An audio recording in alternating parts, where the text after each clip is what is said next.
Hello friends, मैं हूँ कविता और कविता की दुनिया में आप सभी का स्वागत है। तो चलिए हम यहाँ शुरू करते हैं मोरिंगा लीफ की कचौड़ी बनाना। तो यहाँ पर देख लीजिए, ये हमारे यहाँ पेड़ है। तो यहाँ से हम कुछ मोरिंगा के पत्ते को तोड़ करके हम ले आए हैं। ये मोरिंगा लीफ जो है ना, बहुत ही फायदेमंद वाली है। ये हमारे शरीर के लिए बहुत ही फायदेमंद वाली लीफ है। ये पाचन क्रिया को मजबूत करता है और साथ में हड्डी को भी मजबूत करता है। तो यहाँ से हम कुछ पत्ते को तोड़ करके ले आए हैं। तो देख लीजिए, इस तरह से हम तोड़ करके ले आए हैं और उसका डंठल अलग कर दिए हैं और पत्ता को हम अलग कर लिए हैं। सारे पत्ते को अलग करने के बाद हम इसे 2 से 3 पानी में अच्छी तरीक़ा से हम इसको वॉश कर लेंगे।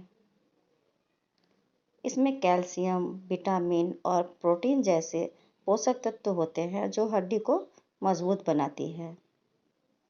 तो इसलिए आप इसका जो भी हो, फल हो या फूल हो या पत्ता हो, आप इसके सीज़न में आप ज़रूर खाइए। आप डिफरेंट टाइप का रेसिपी बनाइए और ज़रूर खाइए इसे। तो कचौड़ी तो सभी लोग बनाते हैं, लेकिन आज थोड़ा सा हम डिफरेंट बनाए हैं। तो ज़रूर आप लोग भी देखिए पूरा फुल वीडियो और ट्राई कीजिए। तो यहाँ हम सारे को अच्छी तरीक़ा से धो लिए हैं और इसको मिक्सर जार में हम अच्छी तरीक़ा से पीस लिए हैं। यहाँ पर हम ले लिए हैं 2 प्याज, 1 टमाटर और 3 हरी मिर्च। आप चाहें तो 1 या 2 और एक्स्ट्रा बढ़ा सकते हैं या फिर कम कर सकते हैं अपने टेस्ट के अकॉर्डिंग। कढ़ाई में डाल दिए हैं सरसों का तेल। हमारा गर्म हो गया कढ़ाई और उसमें डाल दिया सरसों का तेल 2 चम्मच और थोड़ी सी जीरा और थोड़ी सी अजवाइन।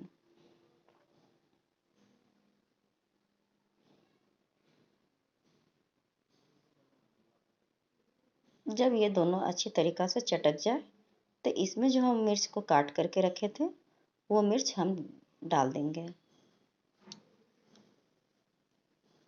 तो यहाँ मिर्च भी मेरा चटक गया है। तो यहाँ पर हम प्याज डाल दिए हैं।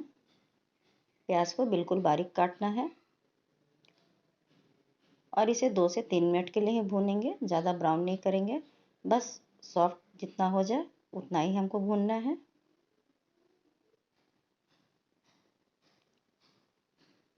अब यहाँ पे टमाटर भी डाल दिए हैं। आधा टीस्पून हल्दी पाउडर, हाफ टी स्पून ये तीखी वाली मिर्च है। आप चाहें तो कम या अधिक कर सकते हैं अपने टेस्ट के अकॉर्डिंग। तो ये दोनों चीज़ों को हम अच्छी तरीक़ा से भून लेंगे। यहाँ पे हम डाल दिए हैं 4 टीस्पून बेसन, क्योंकि जब हम मोरिंगा लीफ का जो बना रहे हैं कचौड़ी, तो जब पीसे हैं तो वो चिपचिपा है। तो उस चिपचिपा को दूर करने के लिए हम यहाँ पर बेसन डाल दिए हैं, ताकि उसका चिपचिपाहट बेसन अच्छी तरह से एब्सॉर्ब कर लेगा। तो अच्छी तरह से इसको हम भून लेंगे ताकि इसका कच्चापन जो है वो दूर हो जाए।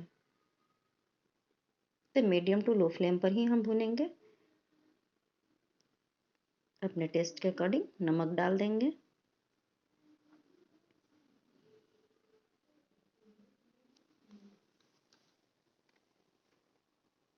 तो यहाँ पे हम काला नमक भी डाल दिए हैं और रेगुलर नमक जो हम खाते हैं वो भी डाल दिए हैं और अच्छी तरीक़ा से इसे हम भून लेंगे। तो देखिए, यहाँ पर मेरा अच्छी तरीक़ा से ये भुना गया है। अब हम यहाँ पर डाल देंगे 1 टीस्पून आमचूर पाउडर, ताकि तीखा, खट्टा और नमकीन लगे। तो इसलिए हम आमचूर डाल दिए हैं।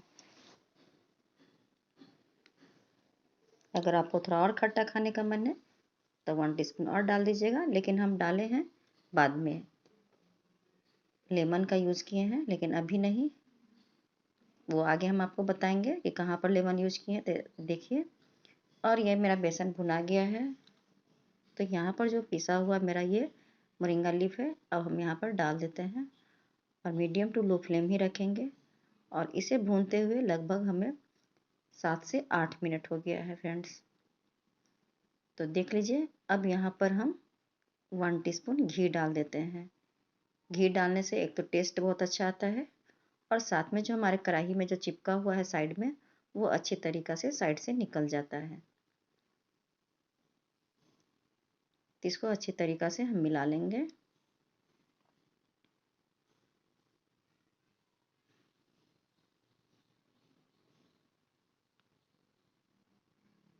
मैं यूट्यूब पे बहुत खोज ली, लेकिन इस तरह का कचौड़ी हमें नहीं मिला तो सोचे कि चलो आप लोग से हम इस तरह से बनाकर शेयर कर लेते हैं। तो फ्रेंड्स, मेरे जो चैनल पे पहली बार आए वो सब्सक्राइब कर लीजिए और कमेंट कीजिए, एक लाइक दीजिए और साथ में अपने फ्रेंड और रिश्तेदारों में शेयर भी कीजिए। और यहाँ पर हम लेमन जूस डाल दिए हैं, जो कि आपको बोले थे कि थोड़ा सा खट्टा तीखा और नमकीन होना चाहिए, तो यहाँ पर हम लेमन जूस डाल दिए हैं। अब यहाँ पर हम ले लेते हैं गेहूं का आटा, जो नॉर्मल है। गेहूं का आटा ले लिए हैं 2 कप और 1 कप मैदा। जिस चीज़ से हम नाप रहे हैं उसी चीज़ से हम किए हैं। आप चाहें तो गेहूं का आटा से ही सिर्फ बना सकते हैं या फिर मैदा से ही सिर्फ बना सकते हैं, लेकिन हम यहाँ पर दोनों चीज़ का इस्तेमाल किए हैं। थोड़ी सी अजवाइन क्रश करके और ये बड़ा चम्मच से हम डाल दिए हैं ऑयल, और अच्छी तरीक़ा से इसको हम मोयन करेंगे। तो अगर आप छोटा चम्मच का यूज कर रहे हैं तो आप 4 से 5 टीस्पून डाल दीजिएगा। तो इस तरह से हम अच्छी तरीक़ा से हम यहाँ पर मिला लेंगे।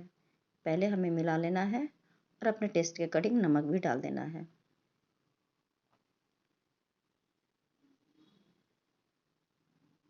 तो मैं यहाँ नमक डाल करके इसे अच्छी तरीक़ा से मिला ली हूँ।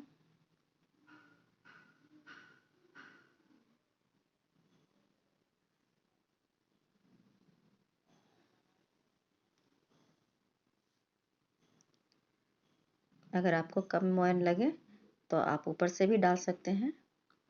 तो ये देख लीजिए, आपको ये चेक करना है कि अच्छी तरीक़ा से इसका मुठला बन रहा है कि नहीं। तो मेरा तो अच्छी तरीक़ा से मोयन लग गया है। अब हम इसमें डाल रहे हैं पानी। तो पानी हम कम कम डाल करके ही इसको अच्छी तरीक़ा से हम गूँध लेंगे, क्योंकि हमें कचौरी बनाने के लिए सख्त आटा लगाना है।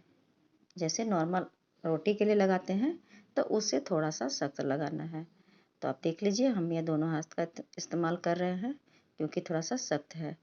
और इसे फिर हम अच्छी तरीक़ा से गूँध करके 5 से 7 मिनट के लिए फूलने के लिए हम रख देते हैं। तो चलिए, अच्छी तरीक़ा से ये गूँधा गया है। अब इसको ढक करके हम रख देते हैं साइड में। और अब बनाने जा रहे हैं यहाँ पे छोला। तो बिल्कुल ये नॉर्मल छोला बना रहे हैं। तो इसके लिए हम चना फूलने के लिए रख दिए थे पहले से, और इसको हम धो लिए 2-3 पानी से। यहाँ पर हम डाल दिए हैं प्याज बारीक काट करके, हल्दी पाउडर, मिर्ची पाउडर, धनिया पाउडर, जीरा और गोल मिर्च पाउडर, लहसुन पेस्ट और ये तेल। यानी कि यहाँ पे हम सारे मसाले को डाल देंगे जो हम यूज करते हैं रेगुलर में। वो सारे मसाले को डाल करके यहाँ पे हम गरम मसाला भी डाल करके अच्छी तरीक़ा से मिला करके हम इसको 4 से 5 विसिल आने तक के लिए हम इसको गैस पे चढ़ा देते हैं। इस तरह से अच्छी तरीक़ा से पहले मिला दीजिए। और देखिए, हम यहाँ पर गैस पे चढ़ा दिए हैं। जब तक यहाँ विसिल आ रहा है तब तक फ्रेंड्स, जो मैं आटा को सान कर रखी थी, गूँध करके रखी थी, उसको हम एक बार फिर से अच्छी तरीक़ा से हम मसल देंगे।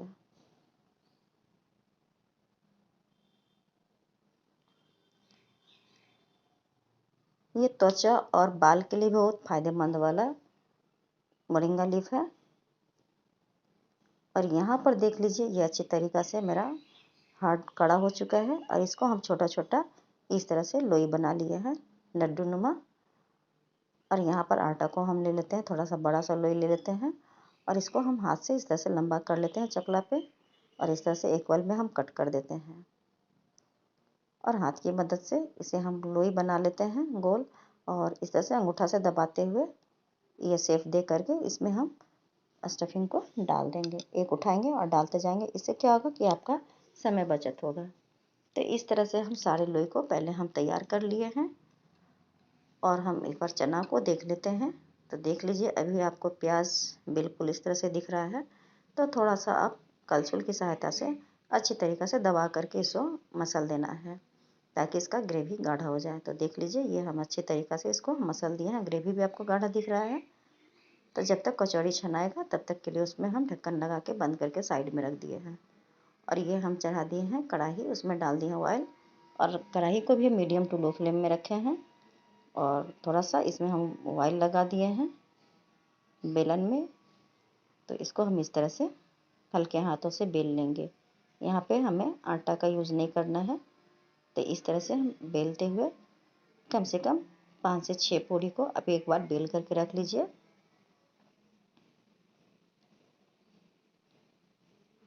और चेक कर लीजिए कि आपका तेल गर्म हो गया कि नहीं। तो देख लीजिए यहाँ पर हम 6 पूरी बेल करके रख लिए हैं। अब हम एक एक करके तलना शुरू करते हैं। तो यहाँ पर तेल मेरा गर्म हो गया है और हम अच्छी तरीक़ा से इसे हम पूरी को तल करके निकाल लेंगे।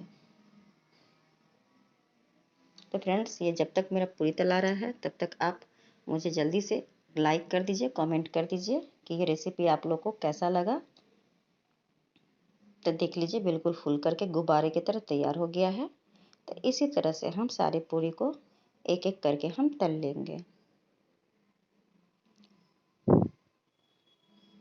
जो मेरे फ्रेंड्स मुझे सब्सक्राइब किए हैं उनको धन्यवाद, साथ में कमेंट भी करते हैं उनको बहुत बहुत धन्यवाद।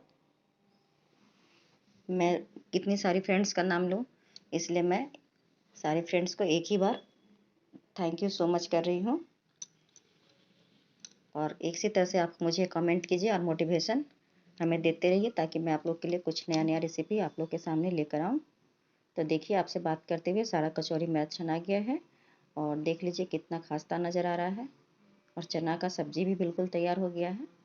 तो ये चलिए अब इसको हम थोड़ा सा तोड़ करके भी दिखा देते हैं।